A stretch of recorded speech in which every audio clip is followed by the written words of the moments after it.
Right. Okay, great. Thank you everybody for coming, and thank you Jan for putting this together. This is my third year working with Invest in Bavaria and in participating in this Invest OktoberFest, and it looks like it's the best crowd yet, so thank you everybody for participating. I do have to admit that sorry I'm late, and one of the things that we learn about conferences in New York is don't have the guy from Long Island moderate the 9:05 panel if you want to start promptly at 9:05. So let me just start off and say that my firm, Livingston Securities, is deeply involved in financing innovation, both in the US and in Europe. We're very interested in cross-Atlantic cooperation, both from an investing standpoint and a business development standpoint. And if you want to look us up, just check out livingstonsecurities.com or hit me up on Twitter and you'll see a whole bunch of stuff. I'm just going to go through and I'm just checking my BlackBerry to make sure I got everyone's name right. Tobias, why don't you just say, Tobias, okay? Why don't you just say a few words about what you're doing and specifically about what you're doing to help, your point of view in financing and capitalizing innovative companies. So first of all, I'm Tobias Sobel. I'm the director of the Central Institute of Healthcare Engineering. It's an institute in Erlangen in the northern part of Bavaria in Germany. I come here I'm kind of representing various institutions. One is the Medical Valley. Medical Valley is an institution that's kind of like an incubator and an accelerator. So this is where we help young entrepreneurs to really work on their ideas to help them get a company going pretty much. And I'm going to talk a little bit about public funding, how we try to really help our students, for example, since my institute is at a very big university, so we're trying to really motivate our students, really take advantage of public funding. But since I work in the medical technology area, we have to have a very long breath, and we have to really also think about venture capital, because just approval is a very big issue in the medical field. So public funding, of course, is not enough, and I'm going to talk a little bit about that, how we can try to really help those students. And Peter, you're going to be the energy guy. Just talk a little bit about financing energy technologies in Bavaria and your work and what you're doing there.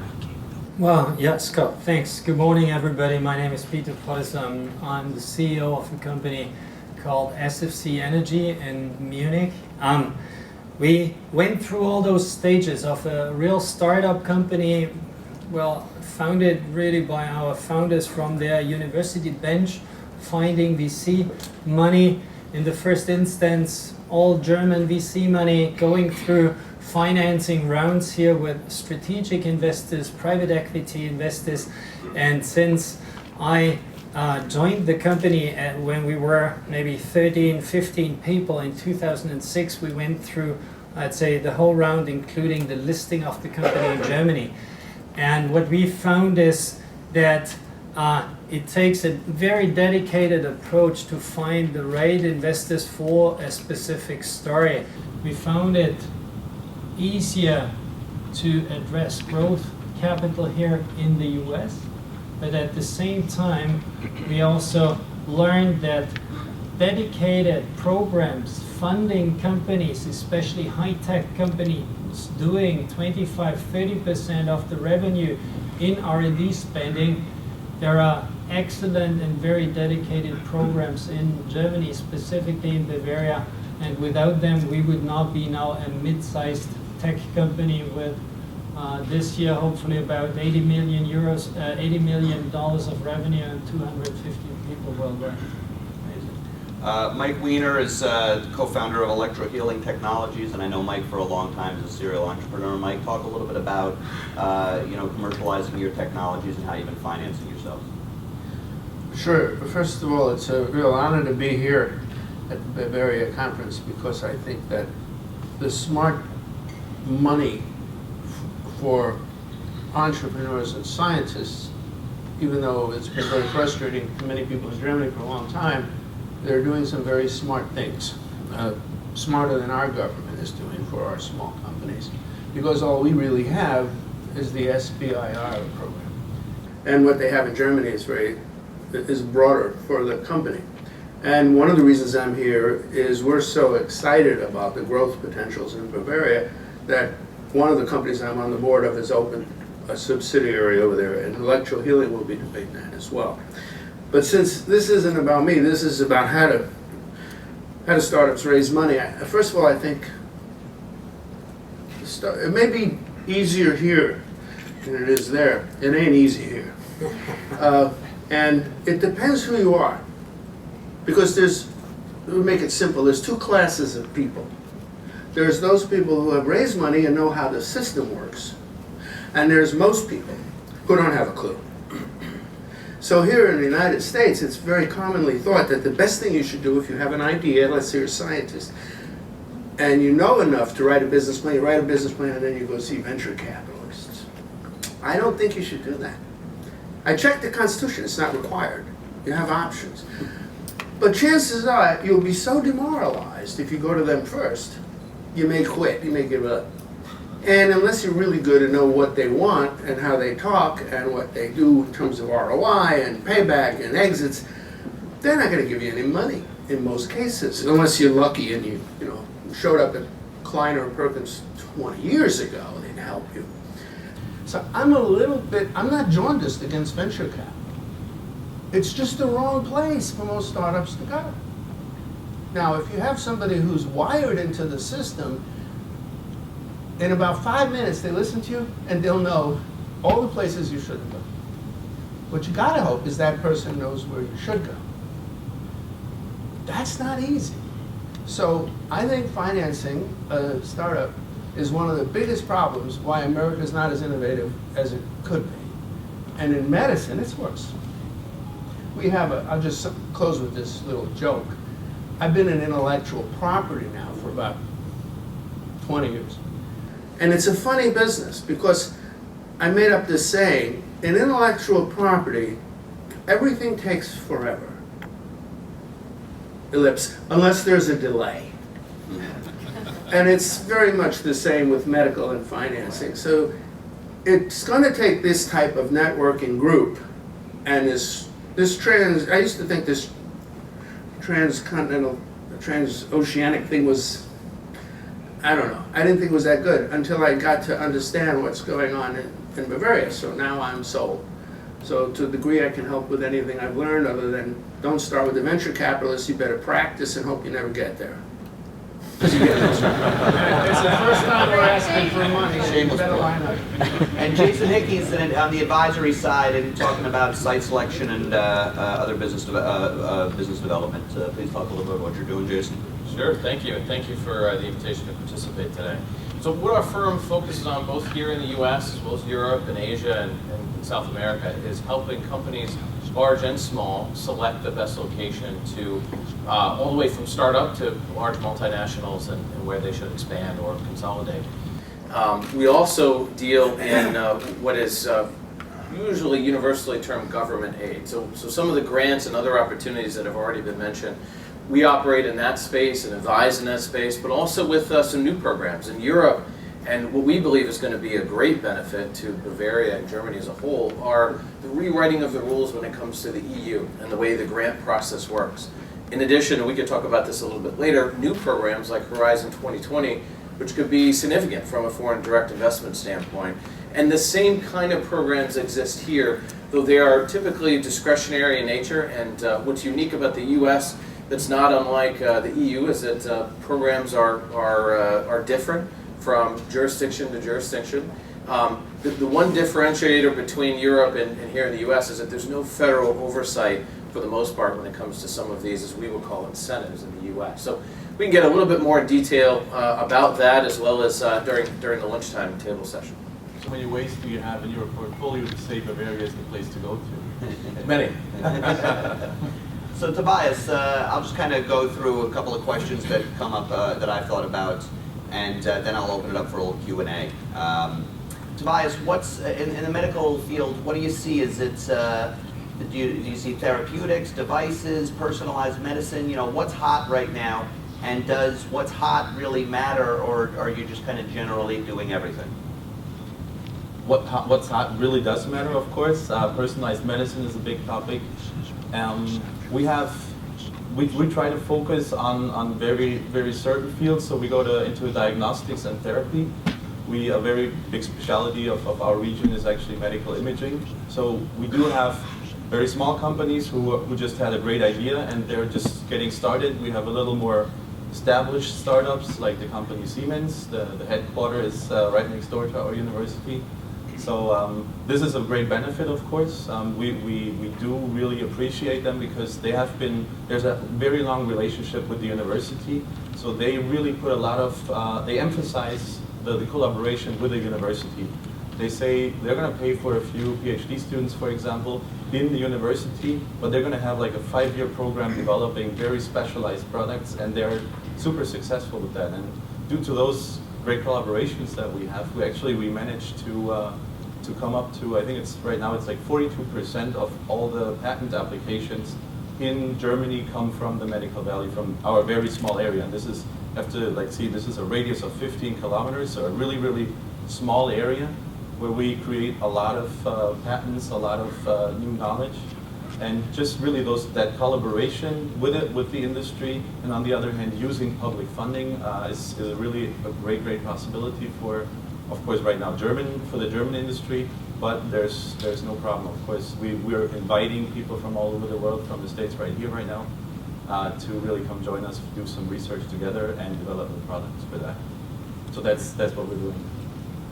So Peter, a lot of people a lot of entrepreneurs talk about the valley of death, getting that first order and then converting it to, recurring revenue and large revenue and scale up and that sort of thing. How long did it take you, how did you get past the valley of death, and more importantly, how long and how difficult was it for you? Well, if I quote here, Mike, it took us forever and we go. saw some further delays. But at the end, if you look at this, we came out with our first commercial products at that time in 2006 and 2007, really brought it to the market, and then at the end you're talking about 3 to 5 years of real, I'd say, scaling, rollout time, maturing the product. And during this period you need to have exactly the right people supporting you here on the financing side. And Hopefully one with a lot of money. Usually you need some more money as you take longer time, but also there, if you have, let's say, the right set of a combination of, and in our case it were VC investors and strategic investors, and also government money, so it was really a mix. And what is the preference? Well, naturally you have a theoretical preference, everybody has this, but real life tells me at the end you need to take what you get at the time and make sure you survive, and then the moment you're more established you get more choices, and then you can start to select your preferences and priorities. But there is a time, especially when you talk about this stage from the idea first product to commercial traction, you don't always have those choices. Mike, talk a little bit about your thoughts about U.S. investors finding financing in Germany or in Europe or in Bavaria or what have you, and vice versa. Is that easy, getting easier, always been difficult? Any changes? So you're saying you want my perspective if I were an investor versus an entrepreneur dialing for dollars? I'm happy to give it, if that's what you want. Sure. It's much easier now because you have forums like this and you have these programs in government where 10 years ago, when I used to go to the German conferences in the NanoStart Hall, the folks in Germany were very, very concerned because they not only didn't have the funding, but they also didn't have the market. And the market, there almost was a problem of, boy, we really don't have it, and you guys have it. And it's changed dramatically, or it's moving towards it. But it's still hard to get the money, but I think investors should be U.S. investors should be very interested in this Medical Valley and other technology out of Germany for a lot of reasons. One is it tends to be pretty good, and they're pretty, I was afraid of it being late to this conference because it's a German conference. You don't want to upset the Germans. You're going to start an hour ahead of time. We're just on time. That's my point. So there's a lot of good ethic over there, and I've been very impressed with the Fraunhofer and all the the country is very serious about commerce and quality. So I think it's a great thing to look, and vice versa. Although I haven't seen that many German investment groups wanting to invest in U.S. companies. So if anybody's here, I'd love to meet you. But I don't know about those so far. But the thing is that there's a vibrance going on over there, an entrepreneurial vibrance. And over here, there's an entrepreneurial sludge. Not the entrepreneur. The systems are not set up to help innovation. I'll just give you two examples, if I can, how bad it is. In the United States, if you get a really serious diabetic foot, this is not my technology, this is just a trend that I think is alarming. If you have a diabetic foot, the first thing, if it's really bad ulcer and they can't heal it, there's a technology called wound healing, which came out just after the pacemaker. Didn't get as big, but there's electrical equipment you can put near the wound or in the wound, and it'll heal. It's miraculous. In fact, one of the guys we're working with invented it in 1975. He has the original patent. What's called pulsed electromagnetic fields. But for the most part, in the United States, it's shunned as hocus pocus, other than that, and pacemakers and defibrillators and neurostimulators. But if you go to Italy with a diabetic foot, you don't have to have your foot cut off. We cut off 75,000 in the United States of your loved ones and mine, or you. And in Italy, a guy named Baccio, we don't even know about this technology here. He can put your foot in an ozone bath, and chance I won't lose your foot. Why is that? Why isn't that here? I could go on and on, I will at 3 o'clock, about the revolution in medicine that's about to break out, that's been suppressed through ignorance for 30 or 40 years, but has now gotten so good. The guy at DARPA who funded the intuitive robot from Da Vinci's robot, which is a big money maker, he funded it in 1992. He says directed energy is the future of medicine, but not if our medical device people are left to invest in it. Pacemakers are really good cash cows. So we don't have an industry that backs innovation. I don't care what they say. That's not their motive. Their motive is profit. There's nothing wrong with that. But don't look for that to save your foot. And it don't work. I can prove it. That's enough. I would say look to Germany for great medicine, but keep your eyes open, because the industry that buys what the venture capitalists will invest in doesn't bet on innovation. Doesn't. I can prove it. So Jason, a company comes to you and wants to, use your services and have you. I'm just intrigued by site selection, right? So, why do you choose one place over another, and how do you make that decision? It's a great question. So it all has to do with cost of business. The cost of business can mean a lot of different things. You immediately think of rent and taxes and those kind of intrinsic costs, which every business, for the most part, has to pay. But workforce and the availability and the kind of workforce that's reliable, that has often, of all the things we mentioned on this panel already, usually some really, really unique skills. We have to make sure that those are accessible and there. Partnering and collaborating and being adjacent to universities and other structures are a key part of that, for example. But it's critical that the location decision at the earliest stages, even in a startup kind of situation, is considered. Though small, it's usually 1 or 2 or 3 people. That's why you see a lot of incubators and other kind of investments being adjacent to a pipeline of something, either workforce or having a cost-sharing arrangement, whatever it might be. Can I ask, we're in Bavaria. You can get a government program that you qualify for it. Some of your staff will have 30% of their salary covered by the government. Is that true? There's a lot of great programs, and I would, and there's. I know I was at the right conference. There's a lot of great programs that are covered Bavaria, Germany-wide, and of course within the EU structure that's being reintroduced now. There are billions of euros available each year annually for all kinds of different business activity.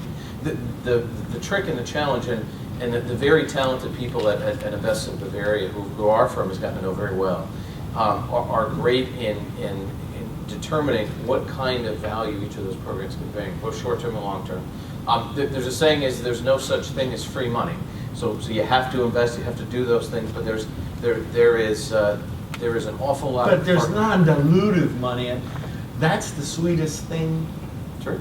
I don't want free money, but I like non-dilutive. We just have to go through a lot of bureaucracy. That's the only disadvantage. You have to really Here, have to then define you your can process, die and here. that's something really nice. The bureaucracy will not help you here in the United States. Forget about it, unless you're Chrysler. I think out of experience here, relating back to the question of location, the fundamental decision naturally needs to be taken simply from a company, from an entrepreneurial perspective. But naturally, then those factors, access to IP generation, to R&D facilities, sharing infrastructure, having a solid, let's say, labor market, but also having then access to a stable political and taxation environment. I think there, naturally, if you look into the different parts here of Bavaria, it's a good access into Europe with a market of whatever, 200x million people. There's no question about this, but still, say from my experience, having some growth money or access to growth money here in the US, especially if your business is predominantly here in North America, is key for us. So we are happy having our foundation there, but coming here and tapping the opportunities here is the thought process. I agree. I really agree with that, but I'm also an American. And William F. Buckley was a friend of mine. I read his books. So I don't agree with everything in this country now is all trigger words. So some people would knock Germany and say it's socialist, for example. It's not. It's not socialist. Neither is America. But it's popular to call people that as a word. In medicine, they have similar buzzwords. You're not allowed to say cure, even if you're working on a cure. You talk about treatment. There's a lot of buzzwords. You know, I look at Switzerland and Germany and I go, that's not, maybe that's social. I don't know what it is. I like the programs. Don't forget Austria. I'm Austrian. In Austria, I don't know That's what a cultural programs. thing, actually. But my point is, the alternative is Bangladesh, and I don't want to be in a country, yours or mine, that goes that way. So we've got to help the entrepreneurs. We've got to have the infrastructure, and we've got to have a better system than American venture capital because it doesn't invest in most startups. That's not what they do. They have too much money. They're at a different level. There's private equity. We don't have good programs here, even though we have a lot of money if you know how to get it.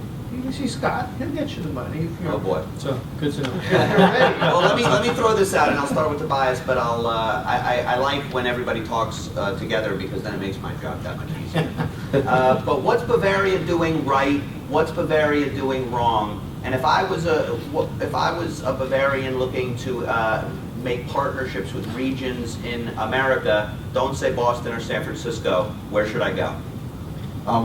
Good question. Actually, I'm going to go Texas, just answer I'm to just my throwing quick. it out there. Go ahead. You just had this great example of cure and treatment, which I really like because that's probably the biggest cultural thing. Americans really like to talk about their inventions, about their entrepreneurship in a very, very positive way. So they would like to use the word cure. While the German guy normally just says, yeah, I found something about treatment and it's probably working, but it is probably working. Well, when you talk to a lot of Americans, there's, I would say from my experience, what I've heard so far is, it's a very, very positive way to say what they can do and what they cannot do, while the Germans, they rather hold back. So this is a big cultural difference, and I think venture capitalists, they're interested in, of course, we have the best technology, we know exactly how it works. And so that's something in Germany that VC people should actually really still get to know, that we really rather hold back, but it works most of the time. Okay. But coming back to your question about Bavarians, what's right, what's wrong? As an With the example- entrepreneurial culture and financing and so on, with the what's Bavaria doing right? What we're doing right is Why are we all here? you have a whole chain of, you can actually, once you have your idea, you can get your funding. I mean, it's all involved with a lot of bureaucracy, but that kind of forces you to, on the one hand, commit to your process, to professionalize your process. So you have to run the whole process through until you actually launch the product or you want to launch the product. And that kind of forces you to professionalize the whole situation. And what we do right is we have funding, public funding. I don't say it's all perfect, but we have public funding from the very beginning all the way to the final actually product launch. And Mike, what you just said, you've heard of funding for actually people who are we're paid in a company. That's KFW is actually a project. It's a young entrepreneurship coaching program actually. So the government would pay for you also to professionalize your company. Because in Germany, the government just sees that macroeconomic advantage that you have. Once you just give a little bit of seed money to the companies and you make them really, you just help them in a very professional and structured way to set up the company, the success rate is just much, much higher. At our Medical Valley, for example, of course, we're always compared to Silicon Valley, right? And in Silicon Valley, you have about a success rate of companies, which is kind of like 20% really companies succeeding. But those 20%, of course, they make the money that the other 80% don't make, and it's still a macroeconomic advantage. And so what we do in Germany is we do that in the same way. But at the Medical Valley, since we really have a professional way of going through the whole process, at the moment we have a 95% success rate, which is amazing when you compare that to Silicon Valley. Of course, you can scale that up and down, and Silicon Valley is not comparable to Medical Valley, but still, we have a lot of people who have ideas, and it's that long process of medical technology. I think it's more related than you realize, if I might. The reason is because what happened in Silicon Valley, I'm older, so maybe I'm older than I look. I've been around and they have when a lot of this stuff happens. No, it's not just experience, it's age, because what happened in Silicon Valley was Fairchild Semiconductor did very well, and a bunch of people came out of there. One was named Arthur Rock, and he created the Silicon Valley venture model of the 70s and the 80s, and that created the Medical Valley culture. And if you had an idea in Silicon Valley, and today still, you turn to your neighbor, to your left, to your right, somebody's going to know how to get money. They're going to know how to write a business plan. That's what you're creating in Medical Valley, because you don't have an Arthur Rock, where you have like the SAP guys, you have people with money, but you don't have the population. Now the NSF did a study about 10 years ago and was giving grants to U.S. regions, particularly under the ones not doing too well. And I was up in Rochester, New York, and we got $1 million grant, and they had entrepreneurs and scientists from the universities meeting for 3 days every 6 months, and they had people from all over the U.S., like Raleigh, Carolina, and the people in Texas who are doing the really innovative stuff. And that's where government and local commerce gets together and tries to create an environment that's like Silicon Valley. And those programs by the NSF were fantastic. They're very, very good. They had 10 a year, 10 million, $1 million each. And what they're doing in Medical Valley is to say, if you don't have Arthur Rock and you don't have Wozniak and Jobs, what do? This is what you do. It works. It works. But in the United States, we don't do it. I don't care what you say. We're not doing what they're doing in Bavaria. We should. I'm an entrepreneur. I don't mind going over to Germany and taking advantage of what they do and helping them when you come here. If you get smart enough to go to venture capital, it's a good place to go. Don't go there until you're ready, because you waste your time. Got to be ready. What's your talk? Going back to Bavaria, I think not trying to repeat anything that has been said and trying to have as far as possible, an objective look here. I think one program that really sets us apart from many other grants and subsidy programs is a program that is really dedicated for commercialization of technology. Yeah. Has been a program now running for almost 10 years, about $1 billion program in total, and it was really dedicated to help surviving here this march through the valley of death. It's not for mere IP generation, for new patents. It is really bringing a product into the market, and that's a dedicated approach, and I find this is setting it apart. And in terms of let's say, bureaucracy, administration, well, comparing it to different parts in the world where I've been through those processes here in the US, also in Asia, in Singapore, for example, you can say it was maybe most convenient and efficient in Singapore. But also, when you see what you have to do here with the programs in Bavaria, that's really let's say, pretty efficient already. There is some work to do. Clear, people want to hold you accountable. They give you money for it, and you have to put your own money besides it. But I think that's okay. Yeah, it is not for free. It is, you have to be accountable for it. But in general, yeah, what do they do right? What do they do wrong? Apart from everything else, I think in addition they do some good beer there. Well, let me ask a question. So, and then I'm going to go to Jason. But Peter, let me ask you this question: are we, as the Western world, the developed world, committed to energy production, clean energy, alternative energy, and energy exploration and production, despite the fact that oil prices have recently plummeted? Well, I think I've lived now through some of those ups and downs, and we have seen the solar boom in Germany, us starting as a fuel cell startup some more than 10 years back. We have seen the renaissance now of fuel cell technology coming up again. There is some interdependency in terms of when the interest surges and when it drops. But at the end, I think what we can see, and that's where you can see that it is more consistent and more, let's say, now a general trend that everybody understands that there has to be a broader variety of energy generation. It will not be this monolithic, centralized, let's say, power plant-based model. We will see a diversification, and yeah, now oil price going down naturally is again a factor that slows some of those developments. But at the end,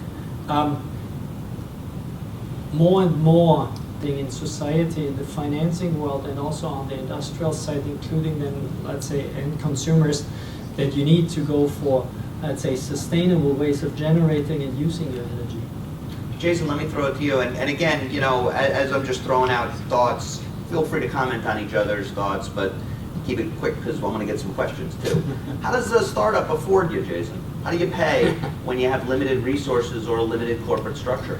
Not that we're not affordable, right? Or anyone that right. does what we do. There's a few different aspects of the conversation that's already been done here on the panel, and that's while sometimes the paperwork can be onerous and it can be complex, and that's one role that we fill in helping with that, helping facilitate that.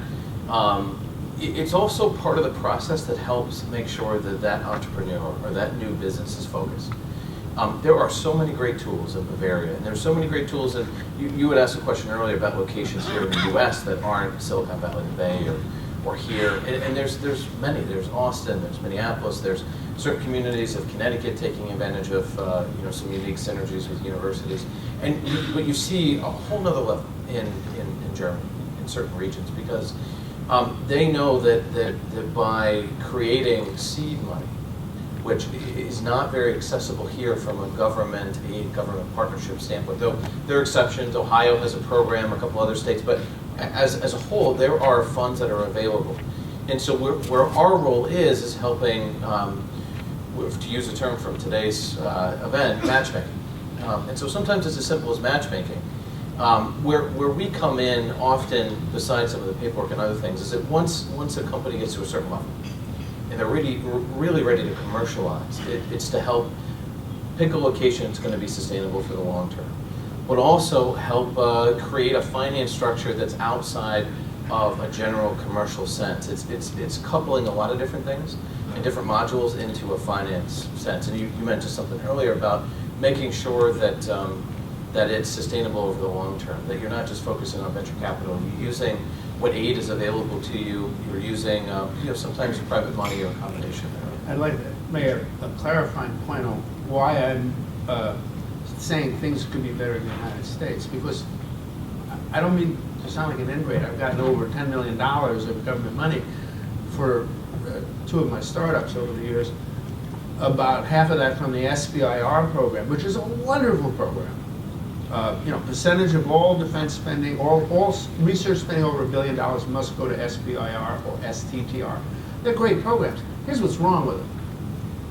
They care about science, and they're being constantly managed to try and care about commercialization. But the review committees are generally 10 PhDs. You think they know about business? No. They'll come here and need 5 years of help to learn about business. So we don't have commercial programs. We only have nice research programs. So I know people who make $3, $5, $8 million a year doing research for the SBI. They don't start companies very often. That's wrong. There's something wrong there. And the DOD money I got, which was fantastic, and CIA money, fantastic. You better know somebody in there real well, and they better care about what you're doing. And it's not for commercialization. It's for some defense or intelligence thing. You can see amazing examples of it, but they're one-off. So what's happening in Germany that's great, and anybody here from the United States? Okay, so what we need to do is model this because it's wonderful, it's very well thought through, and we need it in the United States. And they're doing it in Texas, like you say, and there's a few areas. I'm really glad to have met you because I only know this ad hoc. You've studied it, sounds like, so I gave him my card. That's all I had to say. So I'll say this to Tobias, but open it up to everybody. But Tobias seems to have a variety of startups opportunities and so on. You got crowdfunding guys coming around? That is something we're actually establishing at the moment. So Why? you have VC, right? If you don't do your startup the way your VC wants you to do it, Yeah. he's on your back, right? He would not let go, and he's not gonna. It might not be a professional opinion. He's just thinking you're doing it wrong. So what do you do if you need venture capital, but you need also your investor to be off your back? That's kind of crowdfunding. And what we do there is we're really just trying. On the one hand, we're trying to make the VC just invest into like a kind of a fund of various startups, and just tell the VC really, we are deciding who is really worthy of investing money. And so the VC guy actually has to kind of trust us that our experts, which is a public group of experts who are working in the field, working in business, they have to trust really this group. And I mean, at the moment, this 95% success rate is something I guess you can really trust. So on the one hand, we're trying to take away power from VC, and on the other hand, we're trying to take away responsibility from the entrepreneur. The guy who has the idea normally in medical technology, he's probably some sort of computer geek who has no idea about business, right? And so don't make the guy be the CEO. We actually rather have him like participate in his real own company and just really give him a responsibility that he's fit for. And that is something not a lot of people agree to, but I mean it guarantees kind of a success. And if you have a whole pool of experts in various regions, that guarantees kind of a success. But of course you have to overcome to say, all right, I'm the CEO, I had the idea, I want to be the CEO, but I'm not. That's more than an ego topic than anything else. It's an ego topic. We have that problem here.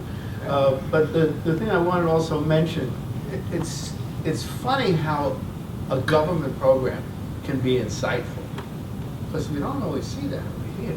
And I don't know if you always see it over there. There's been problems. But in Germany, if you have a startup, you can get money for every patent you file. And it's more money than it costs you. In the United States, if you have an SBIR grant, some genius decided that you can get an extra $4,000 for marketing if you hire one of the fair-haired companies that does it. You can't get a nickel for a patent. So what happens in the United States is, poor soul goes around for a year or two pitching his idea, blows his foreign rights, probably blows his US rights, he'll never know it until he's in litigation, and then it'll come up that he didn't go get his patent first. You can't afford to. These programs in the United States are brain dead. These programs in Germany are brilliant. Whether or not what you're talking about is partially because the government I don't know who did it. Somebody did a really good job. We, here in the United States, we should steal it. We should copy it. They probably don't even have a copyright. We should do it. You should do it. You should get with him. I'll help you. Peter, how do you manage investors once they've given you money? Well, as Tobias was citing, not always you then find the people who, let's say, are of the same opinion as you are, driving the business and setting the strategy. But at the end of the day, I think it is as simple as this. People, let's say, invest in technology in a company, in a group of people, is they expect a decent return in a defined time period. And if you, I'd say, in the different stages of a company, of a business development, happen to, I'd say, get the right people on board with the right time horizon, I think that's the key thing. It's about timing, and as we all have learned in our lives, it usually takes longer, and so that's why make sure you have a, I'd say, good assessment there. And I think at the end it's a combination of selection, availability of funds, and also some luck at the end. It is about whether people then click together and people are convinced that you and your team can do the right thing. Why, for example, did we go to the US and get funding here from DoD, DARPA, etc.? Congratulations. A very That's simple very good. exercise, because we simply saw there was no money available at the Bundeswehr, and we had an excellent product for defense. And so where's the biggest budget? That's here.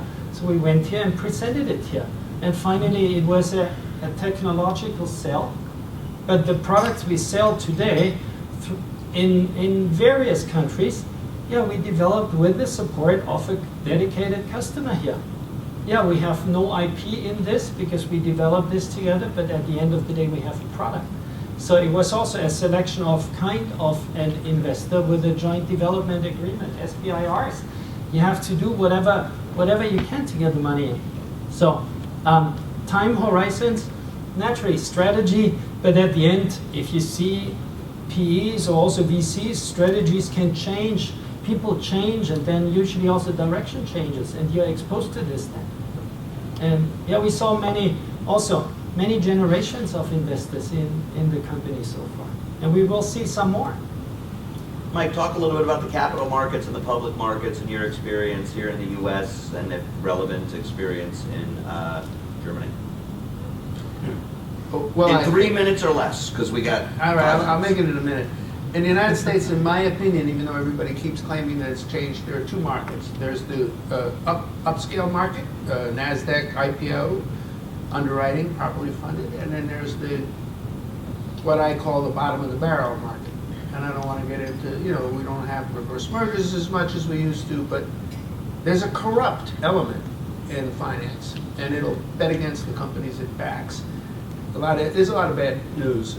Thousands of companies a year are wrecked by this machine, and anybody here who's in the States and in finance knows about the various funds over the years who got had 40% returns, and almost 19 out of 20 other companies from my research went out of business or went from $1 to a nickel.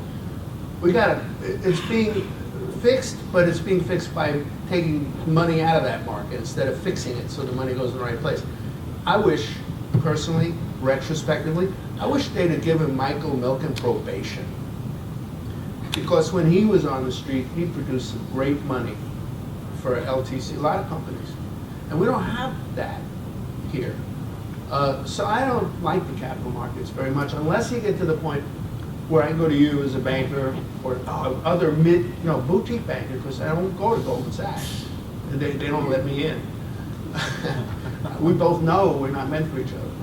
But there aren't great bankers on the street, and it's a player's market. It's just like going to DoD as a player's. You got to know what you're doing, and you got to know how to do it, and then you can get a lot of money. But the general street, in my opinion, until you're at a certain level of growth, then you may make a disastrous decision and go with a bunch of flakes and con artists. And you know they're here. I know they're here. I got mugged by it once. Very, very expensive. And then there's the quality people. And then there's all the people who take your money who claim they know how to do it. We should track. We should ask startups, who gave you the money? Was it a venture capitalist? How'd they do? How were they? How's your exit? What about a banker? And it's all ad hoc. RateMyVC.com, right? Next idea. I don't know. You can have my ideas. I got my own. They're all patentable. All patents. This is just talk about what to do. But what to do when you're in a business is, it's unfortunate how much the the most expensive thing I've found in business, the biggest cost of money, is on-the-job training. Jason, I think you didn't answer my question before or whatever, but do you work for stock? We work for a lot of things. But and sometimes even for free every now and then. But Because you can't eat stock. no, that's true. That's true. No, How does a company with limited resources offer you stock, or what do they do? And this is not just to you. This is to service providers and Right. in general. So it's an interesting market of the folks that we collaborate with or compete with in our market. We're the largest independent site selection firm that's focused on doing the things that we talked about today: the location analysis, the workforce analytics, and the incentives and government aid. That gives us a lot of flexibility. Of some of the companies that we compete against, there's some are very large, very large multinational companies, and this is a small niche. And I think we're representative of a lot of niche firms that focus on something very unique, and that we look at the same programs as a company, that we assist the companies that have hired us to use. So, for an example, we are developing a software platform for one of the things that we do. And because of the knowledge that we have of, and this is 100% true, it's not because this is a Bavarian conference and we're talking about it, but we're looking very closely at Bavaria in launching that and commercializing it in the area, in the region. And so because of that, we see, just like many service providers, hopefully, there's the ability to help an organization really get their feet off the ground. And we've got some unique tools, and many others do too, not just us, of course. But if you can really help that company grow and start to get some legs, arms, and more of them, and more people, there's a huge opportunity to help them over the long term. And in an area like Bavaria, you've got some well-established multinational, enormous companies. But then you've got this middle tier, which literally is going to be the foundation of growth globally. And those are the companies that we really like working with, because those are the ones that could use a little help, and to really launch their capabilities. So no stock. No, Listen, my job is to be the timekeeper at the bell, and so we're done. But I want to just thank my very esteemed panelists, and just say to everybody that if you want to talk with them or shake their hands or what have you, please do so, but not right now, because I want to get the next group up here, okay? Thank you very much. I appreciate it. Thank you.